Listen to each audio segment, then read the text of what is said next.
그러나 그들이 다 복음을 순종하지 아니하였도다. 이사야가 이르되 주여 우리가 전한 것을 누가 믿었나이까 하였으니 그러므로 믿음은 들음에서 나며 들음은 그리스도의 말씀으로 말미암았느니라.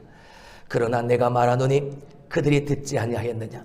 그렇지 아니하니 그 소리가 온 땅에 퍼졌고 그 말씀이 땅끝까지 이르렀도다 하였느니라. 그러나 내가 말하노니 이스라엘이 알지 못하였느냐? 먼저 모세가 이르되 내가 백성 아닌 자로서 너희를 시기하게 하며 미련한 백성으로서 너희를 노엽게 하리라 하였고, 이사야는 매우 담대하여 내가 나를 찾지 아니한 자들에게 찾은 바 되고 내가 묻지 아니한 자들에게 나타난도라 말하였고, 이스라엘에 대하여 이르되 순종하지 아니하고 거슬러 말하는 백성에게 내가 종일 내 손을 벌렸노라 하였느니라. 아멘. 누구를 만나느냐? 어디에 담겨져 있느냐? 참 중요한 것 같습니다. 여러분, 이게 뭔지 아시죠? 이거 옥자마. 여러분, 이 아름다운 꽃이 지난 6년 동안 어디에 있었는지 아십니까? 저 화장실 앞 계단에 그냥 여름때가 되어지면 이렇게 너부러지게 펴 있다가 여름이 지나면 또 초라하게 시들고 말라있던,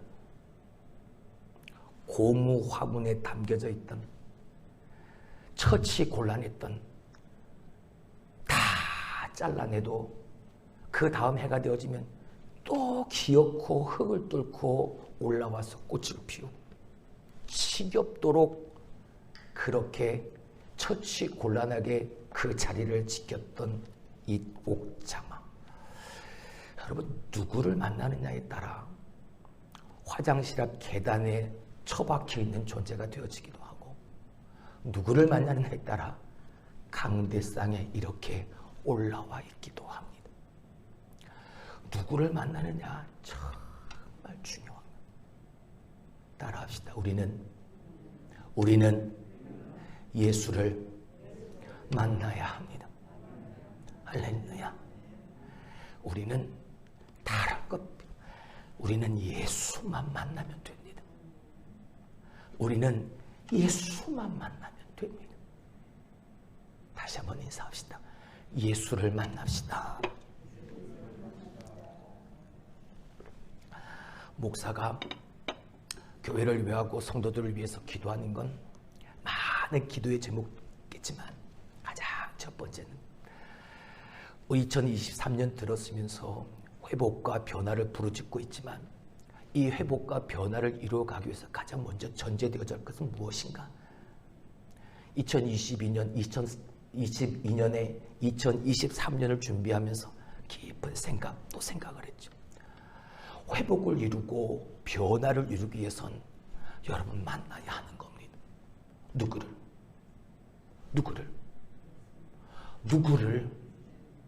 예수를 만나야 하는. 목사님, 나는 예수 만났습니다. 다 압니다. 누가 모릅니까?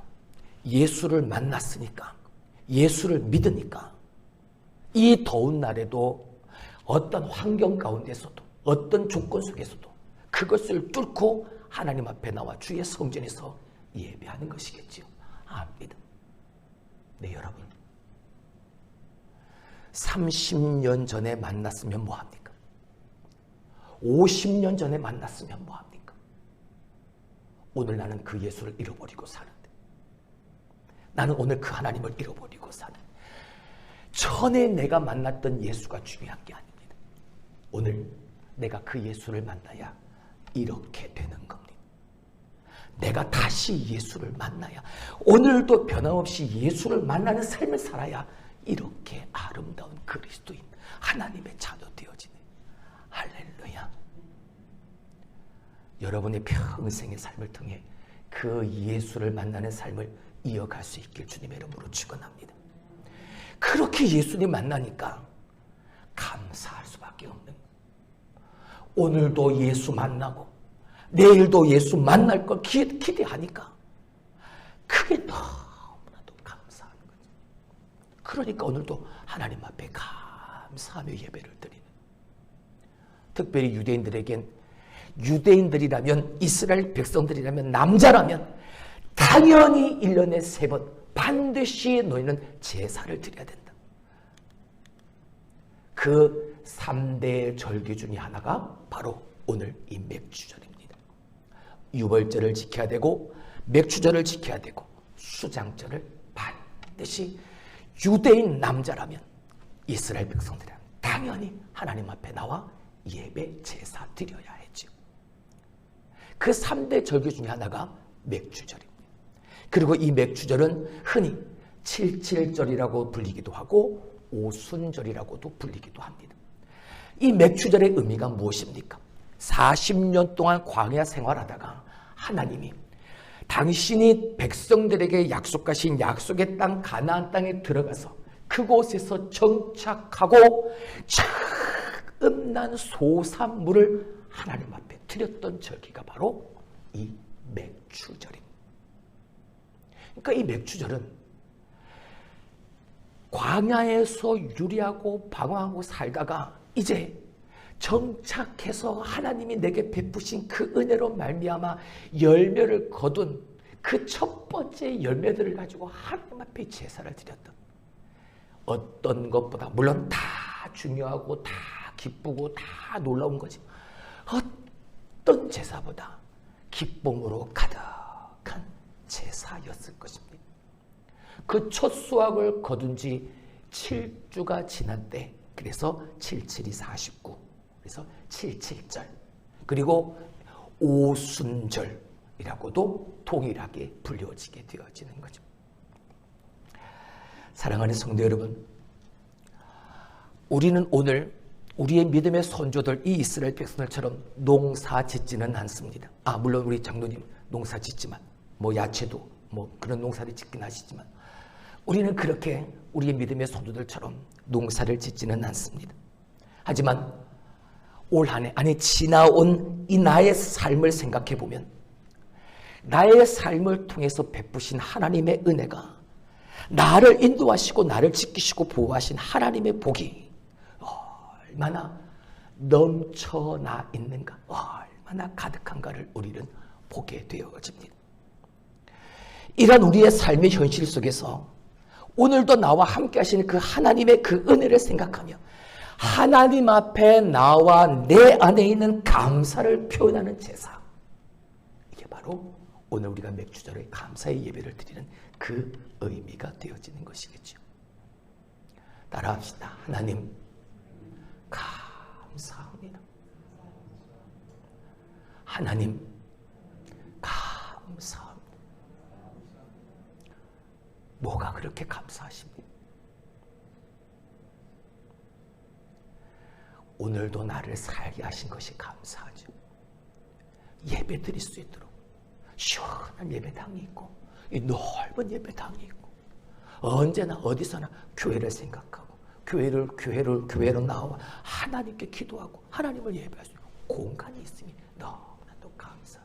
해야 할 하나님의 일, 사명이 내게 있으니 감사합니다. 오늘도 그 사명 가지고 살게 하신 하나님의 은혜가 감사합니다. 부족합니다. 불편합니다. 없어서 조금 부족하고 불편할지는 모르지만 세상에 없는 것보다 하나님이 내게 주신 그것 때문에 나는 감사할 수 있는 것. 할렐루야. 어느 날 아버지와 아들이 서로를 만나려고 각자 자기에 있는 곳에서 말을 타고, 아버지는 아들을 만나러, 아들은 아버지를 만나러 멀리 떨어진 곳에서 말을 타고 서로가 서로를 만나러 달려오고 있었습니다. 얼마나 보고 싶고 얼마나 바른 만남인지, 만나자마자 이 아버지와 아들은 서로 부둥켜 안고 아버지, 아들아, 눈물을 펑펑 흘리면서 그 만남을 기뻐했습니다. 그 감정이 조금 가라앉자마자 아들이 이렇게 얘기하는 겁니다. 아버지, 하나님 앞에 얼마나 감사한지 모르. 아버지가 아들아, 뭐가 그렇게 감사하냐?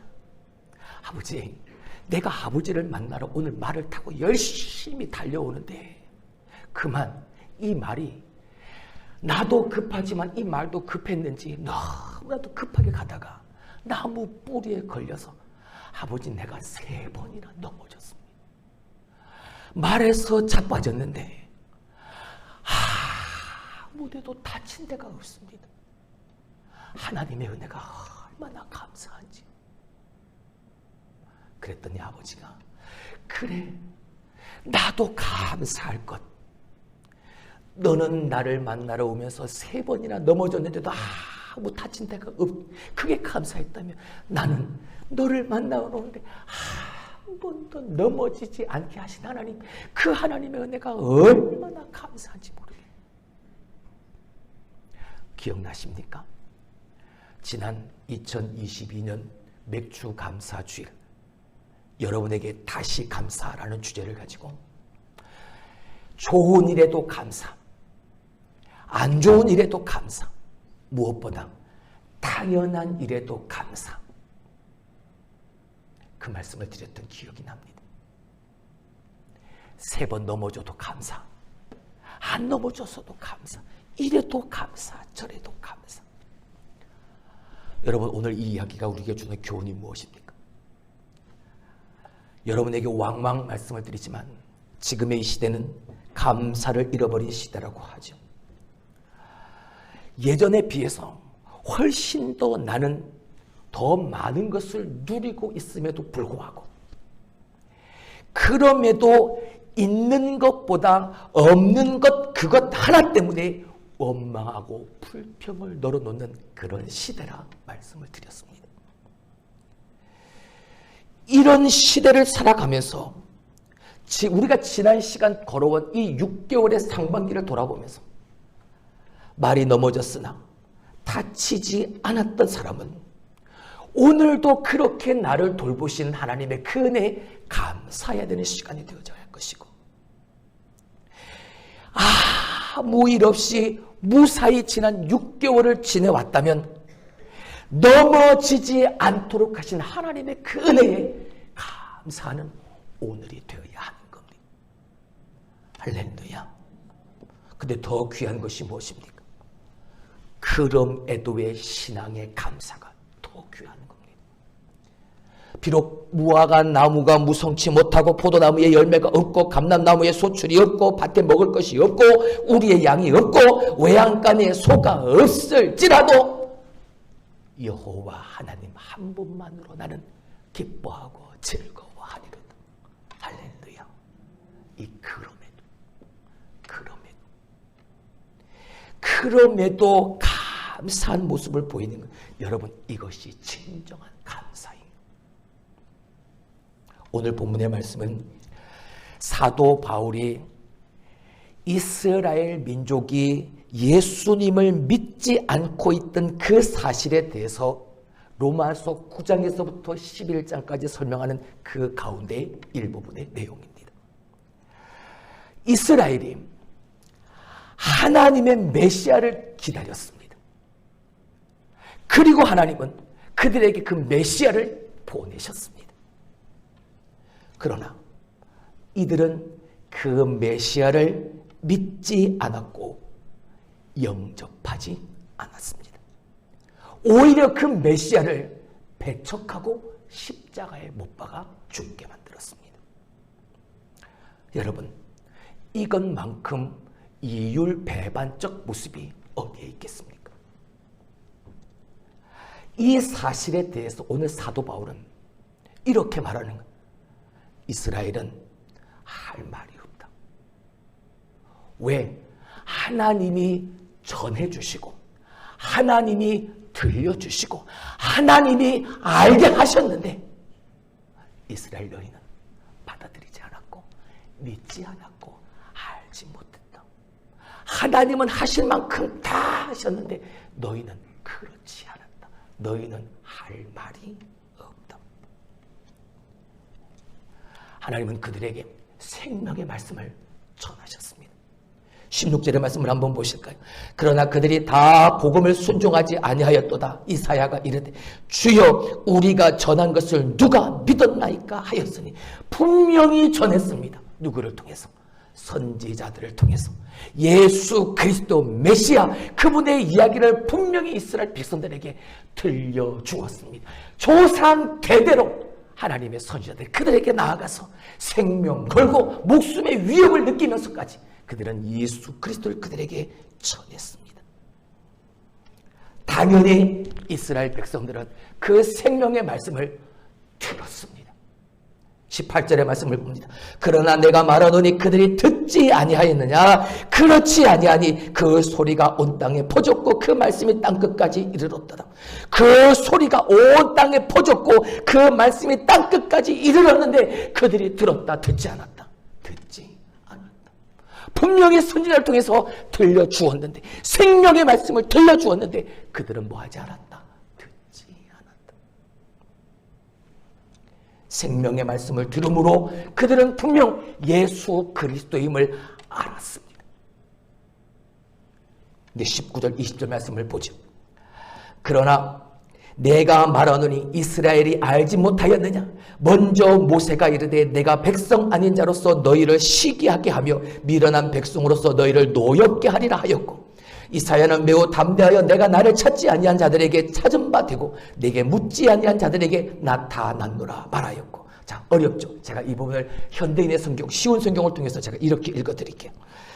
그렇지 않습니다. 그렇다면 이스라엘 백성들이 그 말씀을 알아듣지 못했다는 말입니까? 그렇지 않습니다. 그들은 모세 때부터 이미 알고 있었습니다. 하나님께서는 먼저 모세를 통하여 나도 내 백성이 아닌 사람들에게 애정을 주어 너희로 질투하게 하고 어리석은 민족으로 너희를 분노하게 할 것이다 라고 하셨습니다.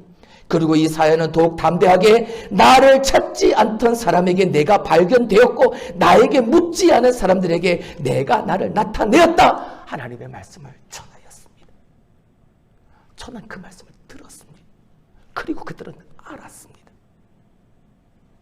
그러나 정작 중요한 것, 듣고 믿고 그리고 행했어야 될 그들의 모습, 믿지 않았습니다. 그들은 순종하지 않았습니다. 아무리 전하고 아무리 말하고 아무리 들려주고 아무리 알게 해도 행하지 않는, 받아들이지 않는, 믿지 않는 저들이었지만 하나님은 그들을 내팽개치지 않으셨습니다. 이스라엘을 내치지 않고 그들이 돌아오도록 종일토록 손을 벌려 팔을 벌려 기다리고 계셨다라고 말하는 것이 오늘 이 사도 바울이 21절 이렇게 말하고 기다리신다. 아니 기다리셨다. 지금도 기다리고 계신다. 이스라엘에 대하여 이르되 순종하지 아니하고 거슬러 말하는 백성에게 내가 종일 내 손을 벌렸노라 하였느니라. 여러분, 이런 이스라엘 생각할 때, 이스라엘 백성들, 저 유대인들을 생각할 때 사도 바울이 저 동족의 입장에서 여러분 얼마나 안타까운 마음을 가졌을까요? 그렇게 오랫동안 기다리고 사모했던 메시아를 하나님은 그렇게 기다리는 그들에게 메시아를 보내주셨는데, 그리고 전해주셨는데, 듣게 하셨는데, 알게 하셨는데,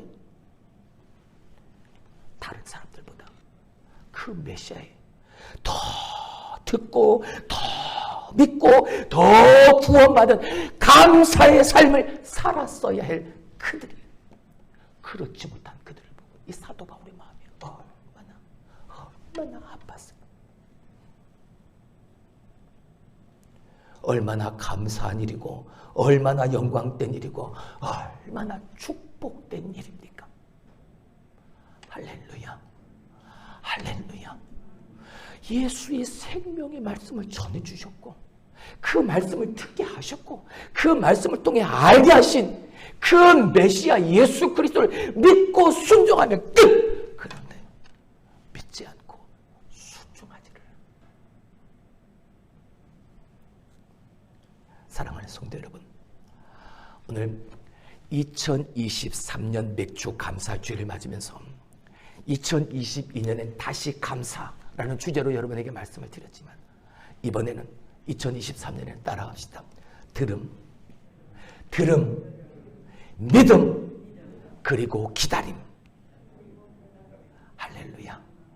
그것에 대한 감사가 2023년 맥주 감사주일에 예배를 드리는 저와 여러분에게 있게 되길 주님의 이름으로 축원합니다. 여러분, 우리가 왜 감사의 신앙을 회복해야 합니까? 왜 오늘도 우리가 감사의 삶을 살아야 합니까? 그 근본적 이유가 바로 이것 때문인 겁니다. 말을 타고 가다가 3번이나 넘어졌어도 그럼에도 감사해야 되는 이유. 그렇지 아니하고 넘어지지 아니하였음에도 하나님 앞에 당연히 감사해야 하는 이유. 무엇 때문입니까? 넘어졌느냐? 넘어지지 않았느냐? 이게 중요한 게 아니죠. 우리를 구원하신 하나님의 은혜가 내게 있기 때문인 겁니다. 하나님의 그 구원의 은혜가 내게 있으니까 넘어져도 감사, 넘어지지 않았어도 감사, 이래도 감사, 저래도 감사, 그래도 감사, 그럼에도 감사. 할렐루야. 우리는 하나님 여호와 알지도 못했잖아요. 그러기에 하나님이 보내실 그 메시아를 우리는 기다리지도 않았잖아요.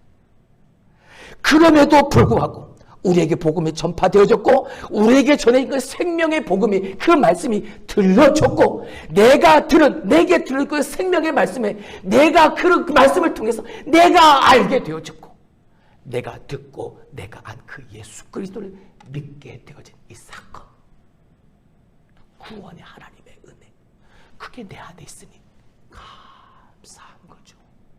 할렐루야. 감사의 신앙을 회복해야 될 이유, 감사의 삶을 오늘도 내가 살아가야 될 이유, 감사할 것 하나도 없는 내 삶인데 그럼에도 불구하고 감사하라 라고 우리에게 말씀하신 그 명령대로 말씀대로 살아만 하니 너 구원받지 않았느냐? 네게 들려준 생명의 말씀을 네가 전해받지 않았느냐? 그 생명의 말씀을 통해서 네가 구원받고 예수 믿어 하나님의 자녀 되어지지 않았느냐? 이 구원의 축복이 있는 한 우리는 언제든지 얼마든지 어떤 환경에서든지 항상 감사하는 사람이 되어질 줄로 믿습니다. 할렐루야. 할렐루야. 자, 먼저 우리 들음의 감사. 성도 여러분, 사람들이 살아가면서 무엇을 듣고 사느냐 얼마나 중요한지 모릅니다. 내가 뭘 듣고 사느냐 여기에 따라 그 사람의 가치 그리고 그 사람의 영향력이 나타나기 때문이죠. 어떤 것을 중요하게 듣고 살아가느냐, 그것으로 말미암아 한 사람의 선택 그리고 그의 행동에 충분한 영향력을 얼마든지 행사할 수 있기 때문인 겁니다. 그렇기 때문에 많은 기업들이 광고에 돈을 쏟아붓는 겁니다. 한 초등학교에 시험 문제 이런 문제가 나왔습니다. 다음 중에서 가구가 아닌 것을 고르시오. 1번 장롱, 2번 전화기, 3번 책상, 4번 침대. 당연히 가구가 아닌 것은 몇 번입니까? 여러분도 헷갈리십니까?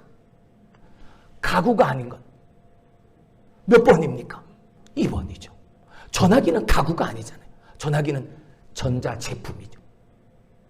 근데 80%가 넘는 아이들이 다 답을 이렇게 쓴 겁니다. 뭐라고요? 4번 침대라고 쓴 거죠. 왜요? 그때 그 당시에 유행했던 광고가 있습니다. 침대는 가구가 아닙니다. 침대는 과학입니다. 이 광고가 얼마나 유행했는지 모릅니다. 이 광고가 미쳤던 그 영향력이 초등학교에, 국민학교의 그 어린아이들, 그들도 침대는 가구가 아니다. 침대는 가구가 아니다. 이것 머릿속에 박혀 있었던 거예요. 그러니까 아이들이 다 아니 침대가 가구가 아니라고 텔레비에서 그렇게 광고를 했는데 왜 이게 틀린 답이냐고 난리가 났던 적이 있죠. 무엇을 듣느냐, 무엇을 듣고 사느냐. 기준이 흔들리고 가치관이 흔들리는. 그래서 이 회사가 그 이후로 광고를 이렇게 바꿨습니다. 침대는 가구가 아닙니다. 하지만 침대는 에이스입니다. 이렇게 바꿨어요. 더 이상 어떠한 오해가 없도록 말입니다. 사랑하는 성도 여러분, 듣는 게 중요합니다. 우리가 진정으로 하나님 앞에 감사해야 될 근본적인 이유가 바로 여기. 여러분 바람 앞에 등잔처럼 그렇게 꺼져가는 이 나라에 그리스도의 복음이 전파되어졌고, 우리가 그 복음으로 전파된 그 복음으로 말미암아 예수 그리스도의 복음을 들을 수 있었다는 사실, 여러분 그게 얼마나 감사한 이유가 되어집니까? 할렐루야, 할렐루야. 수천 년, 수백 년 동안 불교 문화권, 유교 문화권에서 그렇게 살아왔던 우리가 생명의 말씀, 복음을 들을 수 있었다는 이것 자체가 얼마나 큰 은혜요, 감사인지 모르는. 이슬람의 문화가 들어오기 훨씬 전에 그 복음이 들어왔습니다. 그리고 공산주의가 들어오기 전에, 아니 들어오지도 못하는 지금이지만 기독교가 먼저 들어왔습니다. 감사한 거죠. 감사한 일인 거죠. 그리고 그 복음을 들려주기 위해서 얼마나 많은 사람들이 희생을 당했습니까? 수많은 선교사들이 이 땅 조선과 당시에 상관없던 그들이 목숨을 내어놓고 생명을 내어놓고 그리스도의 복음을 우리 가운데 전하여 주었기에 전달된 그 복음을 우리가 듣고 예수 그리스도를 믿게 되어진 거다. 그 복음의 이야기를 듣고 그리스도의 말씀을 들을 때 믿음이 생겨나는 것. 믿음은 어디에서 난다? 들음에서 난다. 할렐루야. 들을 수 있는 은혜, 그리고 들음의 은혜, 하나님이 우리에게 주신 놀라운 축복임을 기억하실 수 있게 주님의 이름으로 축원합니다. 두 번째, 감사 신앙을 회복해야 될 그 두 번째의 모습, 따라합시다. 믿음의 감사. 들음의 은혜도 중요합니다. 하지만 그 들음의 은혜보다 더 중요한 것은 바로 믿음의 은혜입니다. 사도 바울은 이스라엘에 대해서 저들이 분명히 들었다, 들음의 은혜를 가지고 있었다라고 분명히 말했습니다. 그런데 문제가 무엇입니까? 그들은 들었음에 온 땅에 그리스도의 복음이 전파되어졌고 그 말씀이 땅 끝까지 이르렀음에도 불구하고 그 중에 믿지 아니하는 자들이 있었다. 다 복음에 순종하지 아니하였더라. 여러분, 믿음은 분명 들음에서 나지만 모두가 다 그런 들은 복음을 통해서 믿는 건 아닙니다. 이스라엘도 믿지 않았습니다. 우리보다 100년 앞서 복음이 전파되어졌던 저 일본도 믿지 않았습니다. 근데 우리는요, 복음을 듣고 복음을 믿었습니다. 여러분, 우리가 특별한 상황이었어요? 아니요. 우리의 상황도 그들 못지않게 녹록지 못했습니다.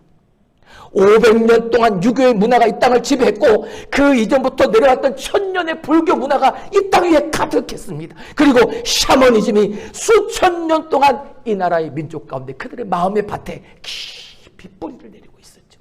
그런데 복음이 들려졌습니다.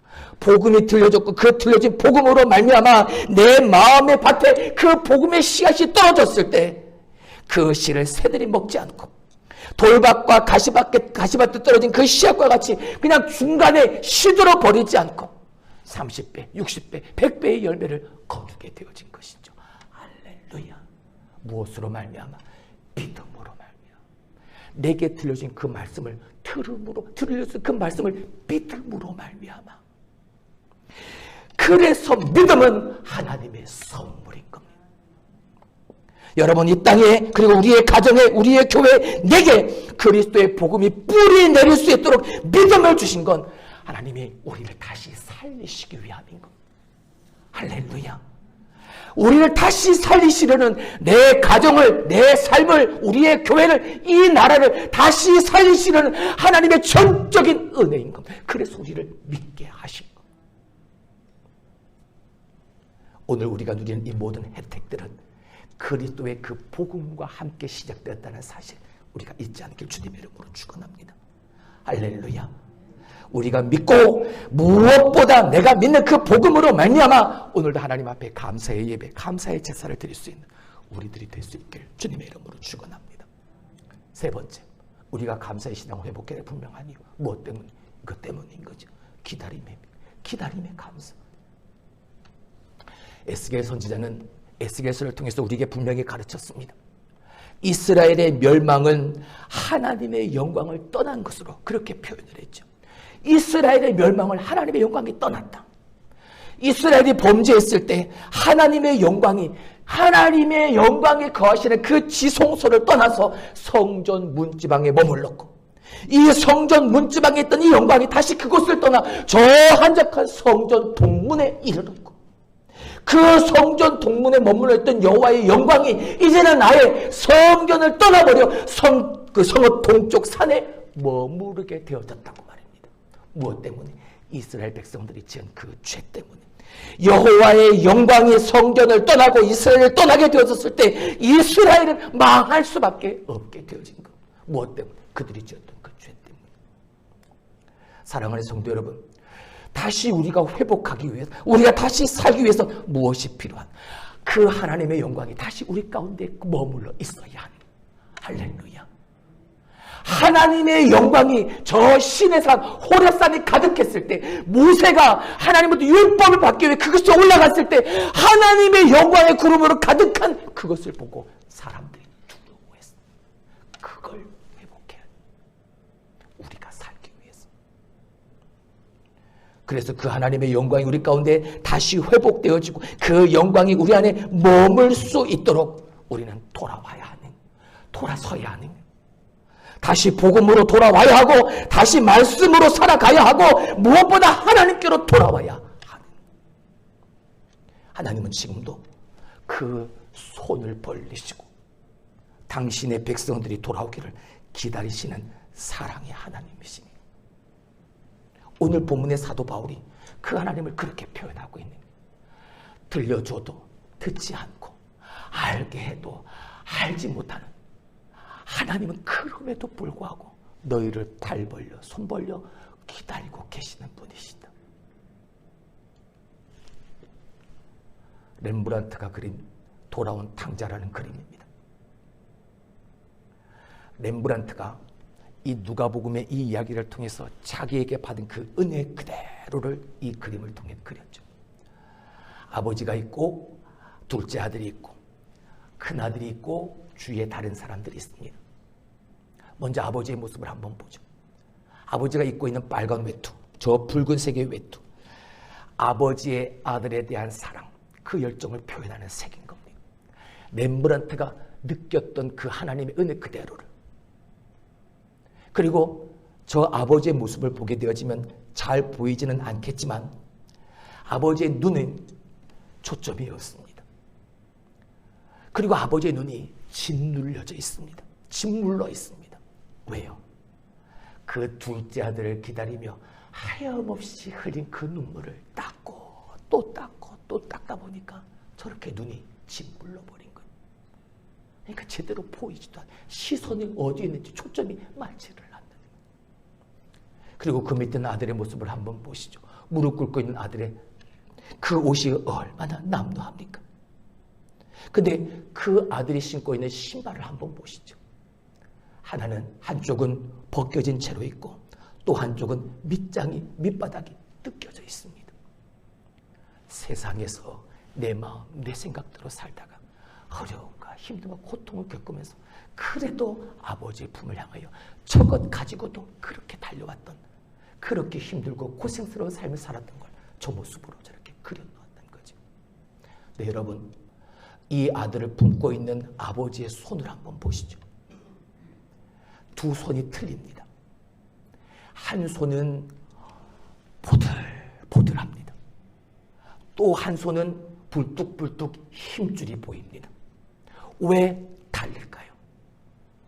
한 손은 어머니의 손을 의미하는, 또 한 손은 아버지의 손을 의미하는 거예요. 그 부모의 마음을 이 아들을 이렇게 감싸고 있는.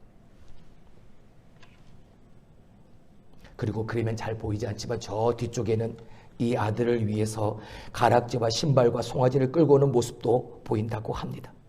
그리고 이쪽 한쪽 곁에 있는 째려보고 있는 마음에 들지 않는 표정을 하고 있는 이 사람, 좋은 옷을 입고 있는 이 사람, 큰아들이죠. 뭐가 그렇게 불만인지 모릅니다. 뭐가 그렇게 마음에 들지 않는지 모르겠습니다. 이미 나는 좋은 옷을 입고 있는데, 나는 많은 것을 누리고 있는데, 이 그림은 돌아온 저 아들을 주제로 그린 것 같지요? 아니요. 누가복음 15장의 이 예수님의 비유의 주제는 돌아온 아들이 아닙니다. 그 돌아온 아들을 기다리고 용서하는 마음, 아버지의 그 마음을 표현해 놓은 게 누가복음 15장의 예수님의 비유인 거예요. 오늘 렘브란트는 그 예수님의 마음을 너무나도 잘 알아요. 그래서 이렇게 그의 그림을 통해서 하나님의 그 사랑, 주님의 그 사랑을 이렇게 그려놓고 있는 거예요. 오늘 본문의 21절 말씀에 사도 바울이 말하는 대로 내가 종일 내 손을 벌려놓으라. 뭐 하시면서? 기다리시면서. 누구를? 들려줘도 듣지도 않고 가르쳐줘도 알지도 못하는 그들을 그냥 내팽개주지 않으시고